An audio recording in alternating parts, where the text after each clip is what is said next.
Everyone, कैसे हो आप लोग? आई होप सब बढ़िया होंगे। आज हम लोग ना कोई ऐसा कंसर्न कोई अवेयरनेस टॉपिक के ऊपर बात नहीं करके आज हम एक जर्नल चीज़ के ऊपर बात करेंगे जो कि है वेट लूज़ का, स्पेशली आफ्टर डिलीवरी। तो मैं इसमें आपको शेयर करूँगी मेरा वेट लूज़ का जो भी जर्नी था, मेरा जो भी फिटनेस जर्नी था उसके बारे में। तो मैं कितने केजीज़ की थी जब मैं डिलीवरी कराने गई, डिलीवरी के बाद मैं कितने केजीज़ की हुई, मैंने कौन सा फीड दिया मेरे बच्चे को, एंड उसके बाद मैंने कब मेरा जो वेट लूज़ का प्लान है वो स्टार्ट किया। तो देखिए, सबसे पहले तो मैं आपको बताऊँ कि मेरी जो डिलीवरी थी वो हुई थी नवंबर 2020 में। तो जब मैं डिलीवरी कराने गई उस टाइम पे जो मेरा वेट था वो था 86 to 87 केजीज़ के अराउंड, ठीक है। उसके बाद जब बेबी डिलीवर हो गया तो ऑब्वियसली बात है मेरा बेबी हेल्दी था, तो 3.5 केजीज़ का था, प्लस वाटर जो होता है बॉडी के अंदर वो था। तो बेबी काफ़ी हेल्दी था, वाटर वगैरह निकला, तो लमसम सब कुछ निकाल के भी जो मेरा वेट था वो था अराउंड 80-81 के अराउंड रह गया था। चलो ठीक है, अब मैंने breast feed properly exclusively breast feed किया। मेरे बच्चे ने फर्स्ट डे से लेकर आज तक कभी भी कोई पाउडर मिल्क यूज़ नहीं किया है। एक स्पून भी उसको मैंने पाउडर मिल्क कभी नहीं दिया है, एंड उसको बाहर का कोई भी दूध नहीं दिया था जब तक कि वो 1 ईयर का हुआ था। तो अभी तो भला ऐसा होता ना, बच्चे 1 साल के बाद तो सारा मील लेने लग जाता, बट 1 साल तक उसने जो था वो मेरा ही फीड लिया था, एक्स्ट्रा जो खाना है उसके साथ साथ मेरा फीड। तो 6 मंथ्स तक तो उसने मेरा ही फीड लिया। तो मैंने कोई वेट लूज़ का स्टार्ट नहीं किया, क्योंकि मेरे को ये था कि ऐसा ना हो कि मैं कोई चीज़ डाइट करना शुरू कर दूँ या मैं कोई भी अपने ऊपर हार्श हो जाऊँ, जिसकी वजह से कल बच्चे को फीड में प्रॉब्लम आए। मतलब मैं ऐसा ना हो कि उसको न्यूट्रिशन ना मिले पूरा, क्योंकि जो मेरा टारगेट था वो टारगेट था कि मैं 6 मंथ्स तक इसको प्रॉपर अच्छे से फीड दूँ, इसकी इम्यूनिटी स्ट्रॉन्ग करूँ, इसको स्ट्रॉन्ग करूँ। आफ्टर दैट मैं मेरा वेट लूज़ का स्टार्ट करूँगी। तो मैं आपको बताऊँ, मैंने प्रॉपर ब्रेस्ट फीड कराया अच्छे से। तो ये जो लोग बोलते हैं कि ब्रेस्ट फीडिंग से वेट लूज़ होता है, ये बहुत बड़ा मिथ है, ऐसा कुछ नहीं है। किसी का हो जाता होगा मे बी, बट मेरा नहीं हुआ। मेरे को ऐसा होता था कि मैं ब्रेस्ट फीड कराती थी तो मुझे उतनी भूख लगती थी और उतना ही मैं कहीं ना कहीं से कुछ ना कुछ खाती रहती थी। मैं खाना भी बहुत खाने लग गई थी, घर पर भी खाना बहुत खाती थी मैं। तो क्या हुआ कि मेरा वेट जो था वो मतलब ऐसा ही हो गया था, 78, 79, 80 केजीज़ के अराउंड आ गया था जो फाइनल था। अब क्या हुआ कि 6 मंथ्स के बाद, 7 मंथ्स के बाद मेरी मैटरनिटी की लीव खत्म हुई, तो मैंने ऑफिस अपना ज्वाइन किया। जब मैंने ऑफिस ज्वाइन किया तो एवरीवन वाज सो शॉक्ड, क्योंकि होता है ना, आप डिलीवरी के बाद आते हो तो आप पहले जो भी था मतलब आप काफ़ी ज़्यादा वो था। तो मेरे को ऐसा लगा कि अरे यार नहीं, मतलब I think now it's right time कि मेरा बच्चा सॉलिड पे भी आ गया। तब कानू आई थिंक 8 मंथ्स का हो गया था। तो मैंने उसको 2 मंथ, क्योंकि मैंने मैटरनिटी के बाद 2 मंथ्स घर पे और एक्सटेंड कराया था, सो दैट उसका जो ब्रेस्ट फीडिंग के बाद जो कि सॉलिड है उसको अभी मैं प्रॉपर से सिस्टम स्टार्ट कर दूँ। तो कल मैं ऑफिस में हूँ तो एटलीस्ट वो 4 टाइम्स का जो भी मील लेता है वो लेना अच्छे से स्टार्ट कर दे। तो जब मैं ऑफिस गई तो मैंने देखा कि अरे यार, यहाँ पर तो बहुत ही ज़्यादा, मतलब मेरे को तो बहुत ही ज़्यादा वेट लूज़ की ज़रूरत है ऐसे वैसे करके। तो मैंने सोचा कि नहीं, चलो अब वो सॉलिड पर भी आ गया है एंड ठीक है, अब कोई बात नहीं, अगर मेरा मील का थोड़ा बहुत न्यूट्रिशन कॉम्प्रोमाइज़ भी होगा तो कोई बात नहीं। वैसे भी ही इज़ अराउंड 8+, तो कोई प्रॉब्लम नहीं है। तो मैंने स्टार्ट किया। मैंने सोचा कि करना कैसे है, क्योंकि आप इतने टाइम से पूरा 9 मंथ्स, उसके बाद 6 मंथ्स आप खाते पीते आ रहे हो, सब कुछ कर रहे हो, और मैं कोई ऐसा भी नहीं है कि मैं फूड ही नहीं हूँ, मुझे खाना पीना वैसे भी बहुत अच्छा लगता था। तो मेरे को लगा कि करे कैसे, तो कुछ समझ नहीं आया। तो मैंने फिर सोचा कि भाई इतना तो पता ही है कि वर्कआउट तो देखो मैं कर नहीं सकती, क्योंकि मॉर्निंग में मैं ऑफिस आ जाती हूँ, शाम तक मैं ऑफिस में रहती हूँ, बच्चा छोटा है, घर जाके बच्चे को देखना है, घर को देखना है, बहुत सारी चीज़ें देखनी है।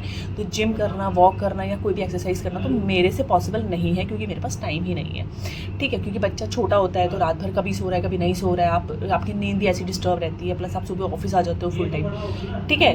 तो क्या होता है कि इसकी वजह से तो मैंने सोचा कि अब मैं वर्कआउट वगैरह तो कर नहीं सकती, तो डाइट पर फोकस करती हूँ। तो मैंने डाइट पर फोकस करना शुरू करा। तो मैंने नेक्स्ट डे से थोड़ा स्ट्रिक्ट कर दिया कि मैं अपनी डाइट को फोकस करूँगी। तो मैं मॉर्निंग में अपना जैसे डिटॉक्स वाटर लेती थी, फिर उसके बाद ब्रेकफास्ट में मैं नॉर्मली कुछ खाती थी। उस समय मैं वैसे सही बताऊँ तो मैं स्किप कर देती थी, फिर मैं सीधे लंच करती थी 2 या 3 बजे।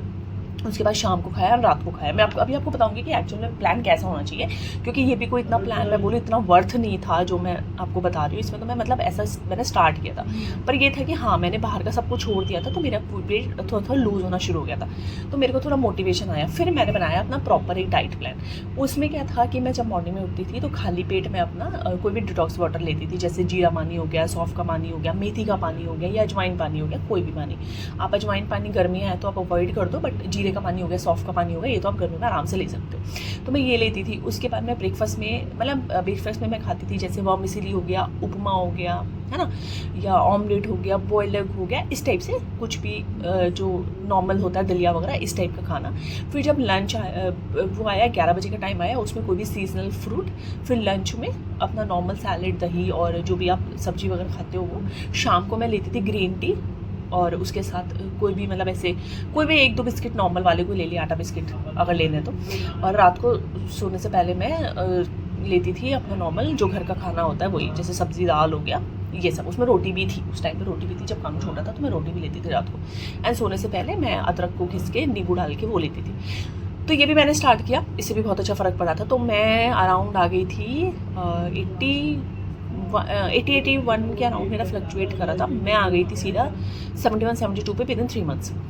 इतना मुझे पता है कि मैंने जुलाई, मुझे अभी तक ये याद है कि मैंने जुलाई 2020 में स्टार्ट किया था जुलाई में, एंड अगस्त सितंबर अक्टूबर तक आई वॉज अराउंड ऐसा ही 70-71 के अराउंड। तो मुझे था कि चलो यार चलो इतना हो गया तो और अच्छे से करते हैं। तो ये था। तो मैं आपको वही बताना चाहती हूँ कि ये बहुत बड़ा मिथ है कि ब्रेस्ट फीडिंग से वेट लूज़ हो जाता है। किसी का हो जाता होगा बट ऐसा नहीं है कि ब्रेस्ट फीडिंग वेट लूज़ कर देती है। इनफैक्ट मेरे को तो ब्रेस्ट फीडिंग में भूख ज़्यादा लगने लगी थी तो मैं एक्सट्रीम ज़्यादा खाने लग गई थी। तो मेन ये होता है कि देखो आपको ना कैलोरी डेफिशिएंट तो होना पड़ेगा अगर आपको वेट लूज़ करना है, चाहे आपका बेबी हुआ है चाहे नहीं हुआ है, जैसे भी आपको अगर वेट लूज़ करना है वो। अगर आपके पास वॉक का टाइम नहीं है तो अपने आप को ज़्यादा कैलोरी डेफिशिएंट करना पड़ेगा। वॉक का टाइम है, जिम कर सकते हो, वर्कआउट कर सकते हो, तो अपना मील उसके अकॉर्डिंग लेना शुरू कर दो। बट मैं नहीं कर पाती, सही बताऊँ मैं अभी भी नहीं कर पाती हूँ। मैं अभी नॉर्मली वॉक कर सकती हूँ अपने 10,000-15,000 स्टेप्स, चलिए बस, इससे ज़्यादा मैं नहीं कर सकती क्योंकि मेरे पास टाइम ही नहीं है। मैं कब जाऊँ कहीं करने के लिए? तो diet is the only option जिससे मैं अपने आप को मेंटेन रख सकती हूँ या जिससे मैं वेट लूज़ कर सकती हूँ। अभी क्या हुआ मैं आपको बताती हूँ कि आपको क्या करना है। जो आपका पोस्टमार्टम वेट है बच्चे होने के बाद आपको फिट रखने के लिए क्या करना है। तो देखिए सबसे पहले क्या होता है, सबसे पहले जैसे आप उठोगे सबसे पहले उठते ही आपको खाली पेट पानी लेना है। कोई भी आपको 1-2 रुपये 5 पैसे भी बाहर खर्च करने की ज़रूरत नहीं है वेट लूज़ के किसी भी डाइट प्लान में, किसी भी चीज़ में।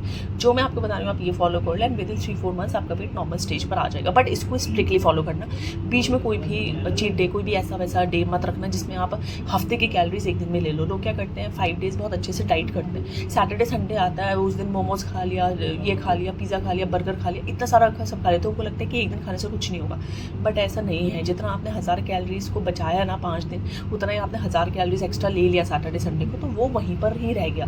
तो कोई फ़ायदा नहीं हो आपके 5 डेज़ इतना ज़्यादा वर्कआउट करने का।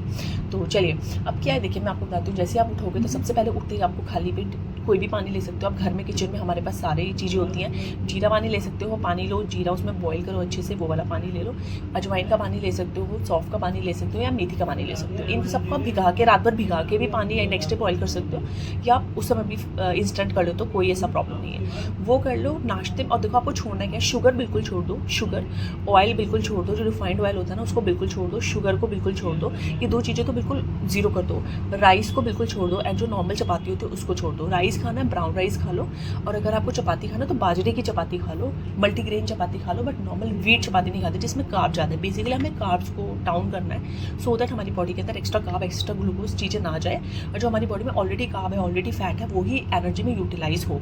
क्योंकि क्या होता है जब हम बाहर से कोई भी कार्ब की चीज़ लेते हैं तो हमारी बॉडी में जाती है एंड वो पहले यूटिलाइज होती है, इतने वो खत्म होती है, इतने हम कुछ और कार्ब की चीज़ खा लेते हैं। अगर आप कार्ब नहीं खाओगे तो बॉडी के अंदर जो भी हमारा पहले से स्टोर्ड फैट है वही एनर्जी को यूटिलाइज करेगा, एंड वही हमारा फिर आगे जाके हमें बेनिफिट देता है। तो आपको ये सब चीज़ें छोड़ देनी है। तो ब्रेकफास्ट में आपके पास बहुत सारे ऑप्शन हो सकते हैं। आप बॉइल्ड एग खा सकते हो, अगर आप नॉन वेजिटेरियन नहीं हो, वेजिटेरियन हो, आपके पास उपमा ऑप्शन होता है। आप ब्राउन ब्रेड का या मल्टीग्रेन ब्रेड का सैंडविच खा सकते हो, ठीक है। आप वर्मिसेली खा सकते हो, आप दलिया खा सकते हो, आप साबूदाना की खिचड़ी खा सकते हो। तो बहुत सारे ऑप्शन होते हैं जो आप मॉर्निंग में खा सकते हो। आप सूप पी सकते हो कोई भी अच्छा सा। मिड मॉर्निंग में आपको सीजनल फ्रूट खाना है, आपको मैंगो नहीं खाना है, आपको अंगूर नहीं खाना है, आपको चीकू नहीं खाना है, और आपको बनाना नहीं खाना है। ये छोड़कर आपको कोई भी खा सकते हो। सीजनल फ्रूट खाओ, जैसे कि अभी आजकल वाटरमेलन चल रहा है वो खाओ, पपाया खाओ, वाटरमेलन खाओ, पाइनएप्पल खाओ, ये सारे फ्रूट्स आपको खाने हैं। फिर आपका लंच का टाइम आता है। लंच में सैलेड की प्लेट बड़ी होनी चाहिए जिसमें कुकुम्बर, चकुंदर, ये सारी चीज़ें सैलेड्स हों। साथ में दाल सब्जी ये लेना है, साथ में राइस लेना है तो ब्राउन राइस लेना है, थोड़ा सा रोटी लेना है तो बाजरे की रोटी या मल्टीग्रेन रोटी लेनी है, नॉर्मल राइस नॉर्मल रोटी नहीं लेना है। शाम का टाइम आया, शाम को ग्रीन टी ले सकते हो आप, ग्रीन टी नहीं तो हल्दी की टी ले सकते हो, वो वैसे भी बॉडी के लिए अच्छी होती है। तो हल्दी की टी में कच्ची हल्दी को पीस के मतलब घिस के उसको बॉईल करके आप वो बना सकते हो। हनी डाल लो, आधा स्पून आपको डालना है तो, या ग्रीन टी ले लो, एंड साथ में उसके 2-3 बादाम आप साथ में खा सकते हो।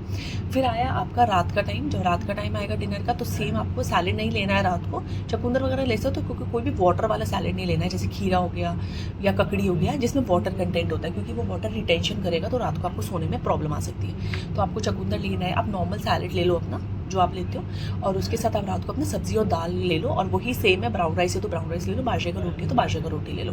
एंड रात को सोने से पहले आप फिर से यही जो डिटॉक्स ड्रिंक सुबह लिया था, इनमें से कोई एक डिटॉक्स ड्रिंक आप स्टार्ट कर दो। तो आपको ये चीज़ फॉलो करना है, बाहर का बिल्कुल छोड़ दो, बाहर से कुछ भी लेने की जरूरत नहीं है, कोई भी फैट बर्नर, कोई भी पिल्स वगैरह कुछ लेने की जरूरत नहीं है। आप ये वाला मील लो, ये वाला मील स्टार्ट करो, and with in 1 month you will see a drastic change in yourself। But इसको कॉन्स्टेंटली करना, प्लीज़ कंसिस्टेंट होकर करना है। ये नहीं कि आज कर लिया कल नहीं करा, परसों कर लिया आज नहीं करा। करना है मतलब अच्छे से 15-20 दिन लग के करना है। तो आप ये करो, तो ये सब फॉलो करते करते मैंने वही 82, 83 जो मेरा वेट फ्लक्चुएट कर रहा था, उससे करते करते मैं 64-65 पर आ गई थी। तो उतना मैंने कर लिया था अराउंड 4-5 मंथ्स के अराउंड, इतना 20-21 kgs तक। तो मतलब हो गया था मेरा, हाँ 21 kgs था मेरा, जो लास्ट मेरा फाइनल वेट लूज हुआ था। तो ऐसा है, अभी मेरा वेट थोड़ा पुट ऑन चल रहा है, मैं सही बताऊँ, अभी मेरा वेट जो होना चाहिए उससे 4-5 kgs ऊपर ही चल रहा है।